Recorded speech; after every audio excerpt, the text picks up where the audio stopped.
Hello guys! Welcome back to my channel ulit. Ito ulit si Robert TV. And today's video, this vlog 36, ating papasukin ang kwentuhan na ito patungkol sa isa pang zodiac sign na si Pisces.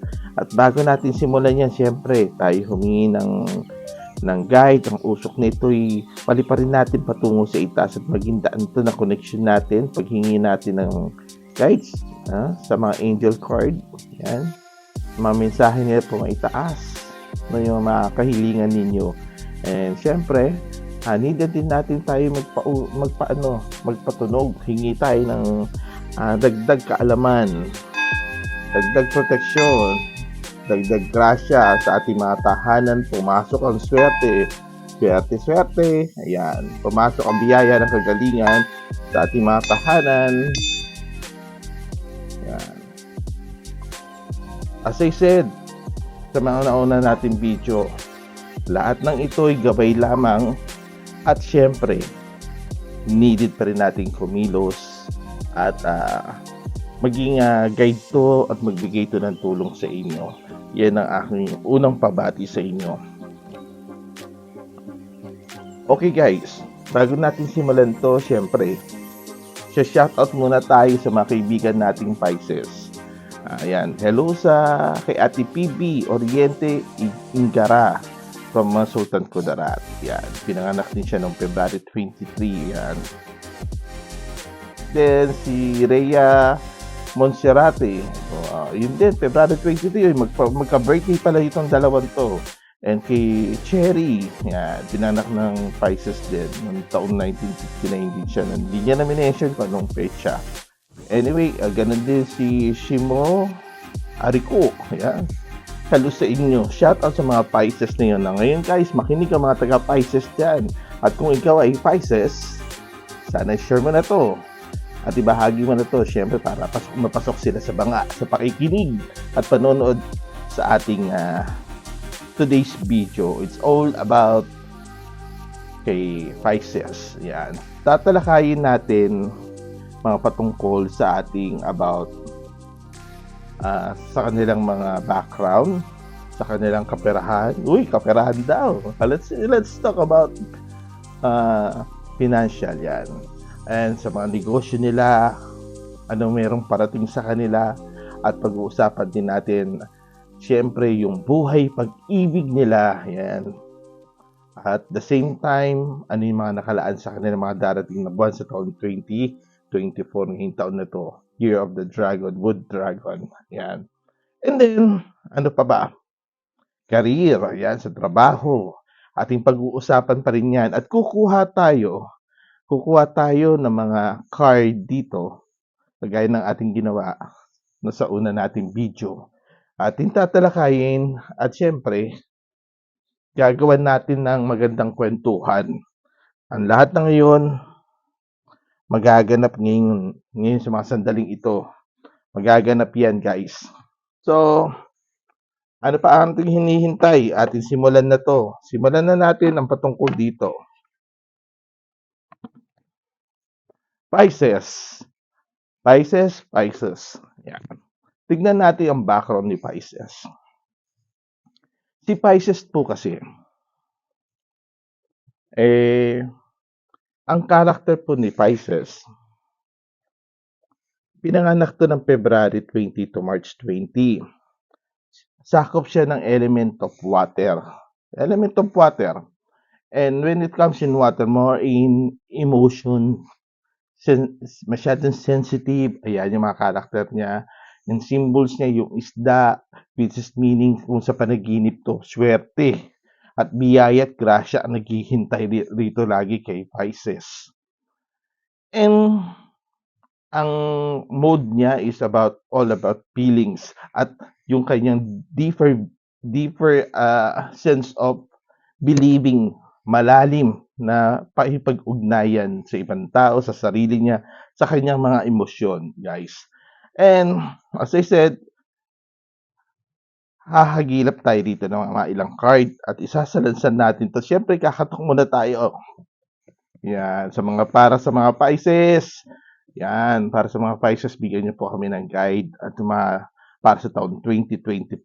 Yan. Best of luck, syempre, best of luck. Okay. So, let's start. Simulan natin to. Simulan natin ang paghingi ng tulong at gabay para sa inyo. Una natin pag-usapan, ano ba gusto niyo pag-usapan muna natin? Usaping pag-ibig? Sige, usaping pag-ibig muna tayo kay Pisces. Kukuha tayo ng ilang card dito. Okay? At aalamin natin ano yung mga sinasuggest niya ngayong taon 2024. Buhay may partner, buhay may asawa, buhay, ano yan, jowa-jowa lang. Ayan. Ating pag-uusapan yan. Iisa-isahin natin itong tatlong card na ito at ano ang kanyang pahiwatig sa atin. So, let's start with this card. Usaping pag-ibig tayo, guys, ha? Usaping pamilya, usaping may relasyon. Okay. So, first card. Usaping pag-ibig. Ang card na ito ay sumisimbolo ng death, no? Or pero ito ay hindi ibig sabihin masama, no po. Hindi po. Ayan, papaliwanag ko lang tong card nito. Malalim ang pahiwatig nitong card nito. Hindi to ibig sabihin masama na or negative na kagad, no? Kasi so words pa lang death, hindi po. Titignan natin siya sa positibong pananaw. Ang card na ito si death. Ito kung ikaw ay may isang karelasyon o meron kang kapartner na dumadaan kayo sa mga pagsubok, ang ibig sabihin nito, yung lahat ng pagtatalo nyo, yung hindi nyo pagkakaintindihan o yung mga issue nyo sa buhay na binabato kayo kadalasan, syempre yung blood kung pamilya na ang usapan o pamilyang relasyon somehow. Kailangan yung tapusin yung issue na yan as much as possible, as early as possible. Kasi dito pa lang, syempre, tignan nyo, dito sa card na to, may mga tao, mga bata na naaapektuhan sa pangyayari na hindi maganda kung ikaw may buhay, may asawa. At the same time, kung may pinapasok ka sa isang relasyon na alam mo naman na hindi naman na karapat-dapat o dito pumapasok yung third party, tapusin mo yan. Ihinto mo yan. Kasi never yan magiging sagot sa isang relasyon na problema rin ang hinahanap mo. Kumbaga, kung ikaw ay may isang pamilya, paano naman yung mga bata, yung mga anak na yan, yung mga minamahal mo, no? At dito pumapasok na sana at the end of the day, pag nakapag-decide kayo, kung talagang wala ng feelings at wala ng natitira, kahit man lang doon sa mga bata, magbigay kayong konsiderasyon at kung magagawan pa ng paraan, gawan ng paraan at piliin pa rin na magstay sa isa't isa. Kasi ngayong taon na to talagang trials ang sumasalubong sa atin. Dahil nga may tinatawag tayong resonance, no, na nangyayari ngayon. And yun yung changes na yun. Huwag kang sumabay sa pagbabago na kung saan yung pagbabago na mauuwi sa hindi magandang bagay. Okay? Kung usapin na partner or magjowa lang kayo or boyfriend, girlfriend pa lang kayo, maging totoo ka lang. Maging totoo ka lang sa taong pinakikisamahan mo. Ang dapat na tapusin dito is a signs of death na tinatawag is something like yung mga pangit na habit, yung pangit na sitwasyon, tapusin mo yun. Yung mga issue mo about the past relationship, tapos na yun eh. Huwag mo nang balikan. Huwag mo nang tignan pa kung ano pa yung sinasabi ng past relationship mo. And then, another card is the Knight of the Cups. O, kaya lang nakabaliktad siya. Kung ikaw longing ka naman, no, na magkaroon ka ng partner o karelasyon, pakataon mo na to. Hintay-hintay lang. Kasi ang dito, sinasabi rin niya at the same time dito, even though nakabaliktad, kasi hindi pa naman nangyayari o mangyayari pa lang siya somehow. Makakatagpo ka, a certain person, na talagang tatamaan yung puso mo ni Cupido. And syempre, sana tamaan ka ng taong nararapat para sa iyo kasi deserve mo maging masaya. no? At kung sasakali kasi nakabaliktad 'tong card na ito, na ika'y nauwi ka sa isang relasyon na hindi maganda at, ang tumama sa'yo maling kupido at nauwi ka naman sa isang panloloko, try to let go somehow. Kasi maano yan, maso-suppress yung feelings mo, yung pagkakataon para maging masaya. Piliin mo pa rin at the end ng bawat choices mo na kung saan ka mapapabuti. Ayan ang tinutukoy niya. And then, eto na, si third card natin sa usaping pag-ibig. The world, yan, ang mundo. Sinasabi niya rito, yan, si El Mundo. Sinasabi niya rito, yan, nakabaliktad pa naman siya, ikaw, bilang ikaw, wag mong kalilimutan sa sarili mo bilang Pisces ka. Na ikaw isang tipong Pisces na sensitibo. Sensitibo in the sense of yung emotion mo sa pool kahit saan aspeto. Yung pagiging sensitive mo, gamitin mo yan in a good way. Okay? Wag mong punan yung sarili mo ng sama ng loob or envy or jealous or pagseselos a certain person kung wala ka pa namang patunay. Hinay-hinay lang, wag yung laging tamang hinala ka kay jowa mo o sa mga GF boyfriend niyan. So try mo pa rin na kasi at the end, kaya nga El Mundo eh. Hawak mo pa rin ang lahat ng pagkakataon sa buhay mo. You have to believe kasi believer ka naman as a Pisces, nasa character mo ah, yung madali kang maniwala. So aralin mo kung paano mo siya kokontrolin yung sitwasyon mo, yung sarili mo. Kumbaga, hindi naman kailangan lahat ng pagkakataon umoo ka na lang sa desisyon ng ibang tao. Hindi ano yun eh.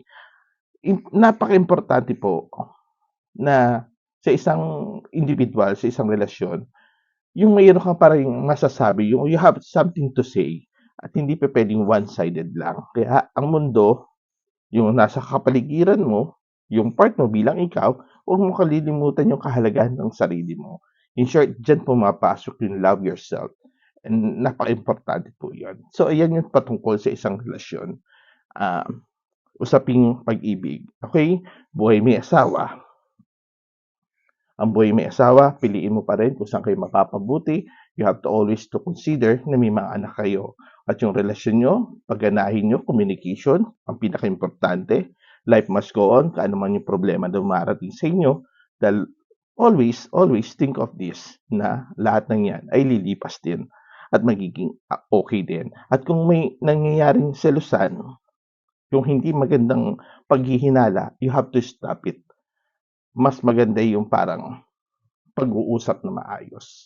Always, yan ang pinaka-key para mag-succeed yung isang relasyon sa pag-uusap na maayos. Huwag yung tipo nag-uusap kayo tapos nagbabatuhan kayo ng kung ano-ano salita na masasakit o mga bagay-bagay. So, yan po. Pag hindi na healthy, you have to decision. Yung decision na yun, kailangan ginagawa ng dalawang matured na tao. Okay? So, next tayo. Sunod naman tayo. Sa susunod nating usapin, pipili ulit tayo ng card para kay Pisces para sa taong 2024. Usaping trabaho, yan, usaping sa career mo, okay? Kuha lang tayo ng isang card. Okay. Ten of Wands. Sa Ten of Wands, kaya lang ito, nakabaliktad na naman. Baliktad na naman siya eh. So, Ten of Wands, ano meron kay Ten of Wands? Ano sinasabi niya? Huwag mong i-oppress yung magpapasaya sa'yo. Yan ang ibig sabihin niyan. At the same time, yan din yung card na tinatawag na dapat between your heart and between your mind, balance. Dahil tinuturo niya sa'yo yung ipunin mo yung lakas mo. If you're going to notice, hawak niya yung mga baston na iniipon niya. Kumbaga yung lakas mo, pag oras ng pinanghihinaan ka na sa pangit na sitwasyon mo, sa trabaho mo o sa career mo, ipunin mo kung saan ka lumalakas. At yung lakas na yun, kung maaari, nanggagaling yun sa pamilya mo, sa mga anak mo, dahil ikaw yung bread and butter eh. Ikaw yung pinaka-provider, ika nga. So dun pa lang may paghuhugutan ka ng lakas patungkol dito. And this card is i-o-honor mo kung alin yung mga taong nakakatulong sa'yo, kilalanin mo, matuto kang magpasalamat sa mga kaibigan mo nasa paligid mo na nagbibigay ng magandang contribution sa trabaho mo. At the same time, ah, ito yung card na mayroong parang kailangan mong i-try yung mga mga chances mo para ma-gain mo yung success sa buhay. Wag mong i-hold back yung sarili mo. Kung nandiyan yung pagkakataon na maganda, go ka. Wag mong paligpasin yung magandang pagkakataon kasi ang isa sa mga negative dito yung parang wala pa man din hirap na hirap ka na. Hindi mo pa man sinisimulan yung trabaho mo, parang inaayawan mo na. Hindi pupuwedeng gano'n, eh. Nagsisimula ka pa lang ano yun, simula ka, hindi pupuwedeng gano'n. Simulan mo, panindigan mo, gawin mo ng tama at, piliin mo yung tamang, ah, choices na sa buhay na think of it, ikaw yung bread and butter na nagpo-provide para sa pamilya mo. And that's it. Yan yung nakikita ko for your Pisces sa taon na ito. Sikapin mong bukludin yung lakas mo para sa mga mahal mo sa buhay patungkol sa trabaho. Okay? Next, pag-usapan naman natin dito, no? Pag-usapan naman natin patungkol sa finances mo. Yan, sa negosyo, sa pera. Tignan natin, kuha tayo ng mga 4 na card. Pili tayo dito. Salansan natin at pumili tayo sa mga card na ito. Pili tayo, pili. 4 na piraso. Ano ipapakita niya patungkol sa pera mo, tungkol sa negosyo mo, tungkol sa investment mo. Pag-usapan natin 'yan. Okay? So may 4 na card ako dito. So buksan natin yung unahan. Okay. Si Hierophant. Anong karakter ni Hierophant? Ano umuugnay ito sa iyong pinansyal, sa iyong pera? Ano meron kay Hierophant? Si Hierophant nagsi-symbolize siya ng goodness, inspiration, ng mercy, at kung ikaw ay nagbabalak ka rin na to celebrate something or kasal o marriage o birthday o yung paghahanda, celebrate mo. Try to celebrate your life. Life is too short, ika nga. Yan ang sinasabi ni Hierophant, no, sa card na ito. Kasi ang kabaliktaran niya kasi yung pag 'pag pinigilan mo somehow, hindi mo ini-enjoy yung buhay mo, mabo-bored ka, nandun yung simbolo ng pagiging mahina somehow, and nandiyan din yung lagi ka nalang nag-iisa, umiiwas ka sa mga kaibigan mo, sa mga kakilala mo. That's the thing, no? And ang isa pang hindi maganda rito sa card na ito, yung kindness mo over kindness, 'yan. May mga taong puwedeng umabuso sa'yo, okey? So, try to control it, try to say no kung hindi kinakailangan. Kasi dito sa second card, sa Five of Pentacles mo, sa pagdating sa negosyo or sa ano, dito, ayan, nakabaliktad siya kanina, 'no? So, titignan ko siya ng pabaliktad kung ano yung ibig sabihin ng 'yan. Kung mapapansin mo 'yan, may mga coins. And then may tao rito na humahabol, and then ikaw tumatalikod ka o hindi mo pinapansin 'to, parang gano'n. A certain person somehow, hindi masama na umayaw o humindi, ika nga, sa paglabas ng pera o sa pagbibigay ng tulong kung lalo na kung inaabuso ka na o labis na. Minsan naman try mo namang isipin yung sarili mo for better, 'no? And siyempre aalamin mo rin kung saan napupunta yung mga tinutulong mo. Ang pagtulong naman kusang loob yan, but the things ang hindi maganda yung tinutulungan mo na at the end yung tinutulungan mo pabaya, abuso, and yun na nagiging, problema mo, 'no? So, dito sinasabi rin dito, on month of May, ikaw Pisces, pag-ingatan mo yung pera mo. Huwag kang labas ng labas somehow ng or bigay ng bigay kung kani-kanino na alam mo naman, naku na, maawain ka kasi. Yun ang isa sa mga weakness mo eh. But the thing is, huwag mo kaligtaan at the end of the day, ang future mo, ikaw pa rin ang gagawa ng future mo. What if kung wala nang natitira sa'yo? Paano ka na sa future? Paano na yung buhay mo? Isipin mo rin yan. Okay? And in the third card, ayan, lumabas ang sword. Si Ace of Sword. Kaya lang ito, pabaliktad. Ganon. Okay? Tinutoward niya yung self-inflict o yung self-harm na tinatawag. Pabaliktad to para sa akin. Ang espada nakakasakit. Ang espada nakakasugat. Ika nga. So, pag may pagkakataon na sobra-sobra na yung mga nilalabas mong tulong o patungkol sa pera mo o sa negosyo mo, ano man yung negatibo na nangyayari, laban lang, no? Huwag kang bibitaw, maging matapang ka. Huwag mong sisisihin lagi yung sarili mo sa failure. Sa bawat failure na yan, may chances o may pagkakataon na mas piliin mo na bumangon uli. Tatandaan mo yan, may pagkakataon ka sa bawat failure mo na matuto ka. That's the good things with this card na sinasabi. Dahil may success doon at the end. No? Kasi you will learn something. So pag may mga tao na nakapanloko sa iyo or mga nagpahiram ka, nagbigay ka ng tulong, hindi na bumalik sa iyo, yun ang masakit. And pinakamasakit pa kapag kamag-anakan mo, yung trusted person mo, yun pa yung nanloko sa iyo. That is the most painful thing somehow. But ganun pa man, wala tayong magagawa eh. Kaysa sisihin mo na sisihin yung sarili mo o sino man, try to work things out para bumalik yung kung ano yung nawala. Kumbaga, pagtrabahuhan mo uli, gawan mo ng paraan. That's it, be strong, laban lang. Yan ang sinasabi nitong card na to. And then, eto, si Empress. The Empress, nakabaliktad din siya.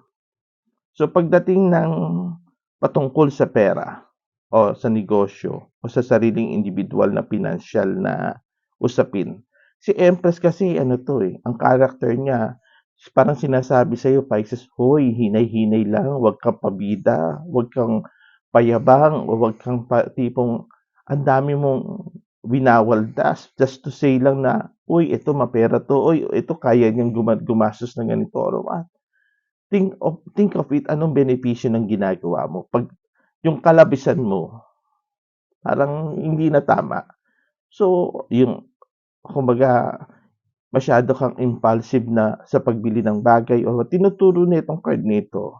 Kung ano yung hawak mo na pera, pagkaingatan mo. Huwag yung, sige, labas. Ito pa, sige pa, Ayan yung sinasabi na parang waldas, no? Lalo na kung ikaw mismo ay umaasa lang din. At the same time, iba yung nagtatrabaho para sa'yo. Isipin mo yung pagod at pawis ng taong nagbibigay sa'yo. Bigyan mo ng importansya yun dahil hindi lahat ng pagkakataon, may pagkakataon na tumanggap ng grasya.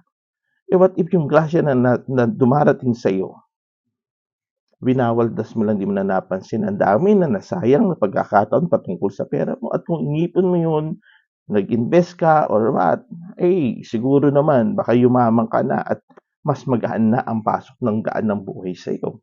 Yan ang sinasabi niya. So tatandaan mo, in the month of May, may signals ka. Be careful with investment. Pagbibuild na kung anong desisyon patungkol sa pera, maging maingat ka. Tandaan mo rin na yung perang pinagpapaguran mo yan, hindi mo yan pinupulot. Okay? So, huwag mo sisikapin na, alam mo yun, pag hindi mo na kaya, as I said nga before, pag hindi mo kaya yung isang sitwasyon, let it go, hayaan mo, ipasa Diyos mo. No? Pag hindi kaya, say it no. So, good luck sa'yo. Yan ang patungkol dito sa usaping pera, usaping negosyo, usaping career, usaping pag-ibig o sa relasyon. Yan po yun. So, itong taon na ito, tignan pa natin. Tignan pa natin kung ano po yung sasabihin niya itong taon na ito.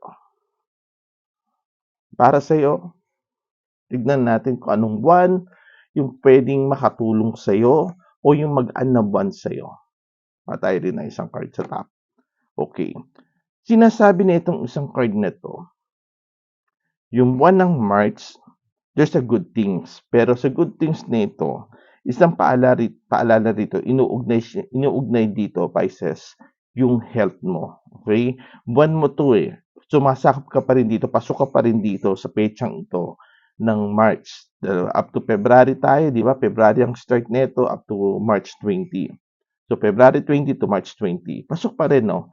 Itong March na ito, sinasabi niya dito sa card na ito, sa number 3 na ito, kung mapapansin mo, mayroong medical symbols. And then yung baston na may krus. Ayan, may mga dahon, no? No, priority sinasabi kasi itong animal na ito is a signs of ah parang tungkol sa sickness na lagi nakaabang na ready kang kagatin, sakmalin o magbigyan ka ng sakit o yung pain somehow. So pag may nararamdaman ka na sakit, huwag kang manghinayang, no, magpatingin o gumastos. No, lalo na kung magamot, bigyan mo ng priority yung sarili mo kasi I do believe na kahit anong trabaho mo ng trabaho, kumikita ka ng kumikita, pero pag ikaw nagkasakit at madali ka ng matinding sakit, kayang ubusin yung pinag-ipunan mo o yung pinaghirapan mo pag hindi healthy. Kasi minsan sinusubsob ng iba, no? Ikaw Pisces, huwag mong isubsob yung sarili mong kakatrabaho. There at time, mas kailangan mong bigyan din ng oras at panahon yung nakakapagpahinga ka, no? Meron kang at peace sa kaisipan mo, sa puso mo, hindi lamang yun.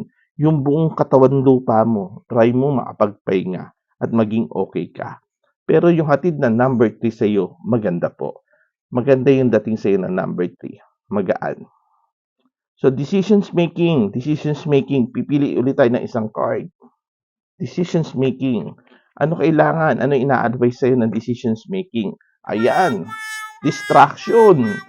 Ang desisyon mo sa buhay o anumang aspeto yan sa negosyo, family, or sa buhay may asawa, sa karir mo, huwag kang magpapadistract sa mga taong gusto kang pumaksak.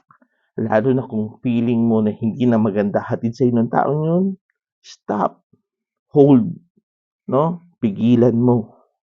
Huwag mo hahayaan na pahirapan ka ng isang sitwasyon dahil sa isang tao lamang to. So, hindi rin puwede na sila ang nagdedesisyon sa buhay mo, 'no? So, 'yan ang ina-advice sa'yo dito. Bakit kamo? Anong sinasabi niya? Anong dahilan? Anong dahilan? Ba't kailangan mong iwasan 'tong mga taong ito? Kukuha tayo rito ng dalawa. Okay. Mako-compromise ka sa lahat ng sitwasyon mo 'pag pinakinggan mo sila. Okay? 'Yan yung sinasabi ng angel card sa'yo. Mako-compromise ka at hindi magiging maganda resulta ng isang desisyon mo. Kung ano yung pinag-iingat-ingatan mong pera, yung negosyo mo, may tendency na hindi maganda maging resulta nun. Pag mali ang magiging desisyon, siyempre, alanganin ka at makokompermiso ka sa ibang tao. At the end, nakakahiya. And, siyempre, ang sinasabi rin niya, when it comes to decision making, lagi mong iisipin yung sitwasyon mo, mag-i-improve ka ba? Ayun ang sinasabi ni Angelus. Lagi mong pipiliin kung ano yung positivity, ano yung makakagaan sa'yo, alin ang makakapabuti sa'yo ng sitwasyon mo. Buhay may asawa, buhay na may anak, buhay sa isang trabaho, pakikisama o sa negosyo, kung anumang aspeto, laging itong dalawa ang iisipin mo. Huwag mong ilalagay yung sarili mo sa alanganin. Isipin mo, pag nagdesisyon ka, mag-i-improve ka ba? Aayos ba yung sitwasyon mo? Magiging magaan ba yung sitwasyon na yan? So, Pisces, good luck sa'yo. Malaking good luck, no? Malaking good luck. No? Malaking good luck talaga. At nawa, itong readings na ito, I will end up with this, with the protections. Kasi yung taon mo, Pisces, talagang maganda kung tutusin. Basta't laging tama at nasa panig ka ng ikakabuti hindi lamang yung sarili mo. So, wag mo i-hold back mag-decide. Hihingi mo ng tulong yan. Namnamin mo or pag-aralan maigi. So, I'm praying for it itong usok na ito. Pumaitaas to kasama ng panalangin ko na lagi kang biyayaan ka ng Diyos ng proteksyon at kagaanan ng buhay. So have a blessed day. Ito uli si Brober, ating tinatapos ang kwento ni Pisces ngayong taon 2024. Good luck sa iyo. And sa lahat na nakinig at nanood, share niyo na po to, subscribe and like and press the notification bell para sa ganun kasunod nyo yung mga advice na yun, nandoon makikita nyo, mapapanood nyo po yung mga kasunod na video. So guys, I love you all and have a blessed day sa lahat na nakinig at nanood ngayon. So good luck sa iyo Pisces and shout out sa lahat ng mga Pisces dyan. Ang 2024 overall, laban lang, kapit lang, at maging positibo sa buhay. At laging alamin at piliin kung saan ka mapapabuti. Ito muli si Brober. Maraming salamat po. God bless.